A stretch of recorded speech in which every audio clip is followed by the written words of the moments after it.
Hello అండి, మీ పేరు? నా పేరు రంగారావు అండి.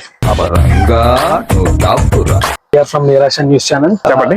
యాక్చువల్లీ మేము ఫైనాన్షియల్ ఇండిపెండెన్స్ గురించి సమాజం ఏమనుకుంటుందో తెలుసుకోవాలని ప్రయత్నిస్తున్నాం. ఫైనాన్షియల్ ఇండిపెండెన్స్ అంటే ఏంటి, అమ్మా లక్ష్మి, అది ఎలా వస్తుంది? అర్థమైంది. పిలిస్తే వస్తుంది కదండి.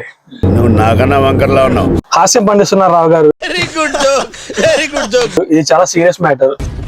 But I don't like jokes. Financial independence గురించి మీరు ఏమనుకుంటున్నారు? ఒక ఇండిపెండెన్స్ హౌస్ ఫైనాన్షియల్ డిస్ట్రిక్ట్ లో తీసుకుంటే బాగుంటుంది అనుకుంటాను. బాధపడకండి, కష్టాలు మనుషులకే వస్తాయి. కంట్రోల్. ఈ మాటలు పడుతున్న నా వల్ల కాదురా, నేను చెప్తాను. సూసైడ్ చేసుకోవడానిక? సరే, దీని గురించి వదిలేయండి. వాక్ స్వాతంత్రం గురించి మీరు ఏమనుకుంటున్నారు? యాక్చువల్లీ మన దేశంలో దీని గురించి పెద్దగా పట్టించుకోవట్లేదు. సో మీ అభిప్రాయం ఏంటో చెప్తారా? జనాలు లేని చోట స్వాతంత్రంగా ఎక్కడైనా వాక్ చేయొచ్చు. అదే వాక్ స్వాతంత్రం అంటే. ఏం చెప్పావురా?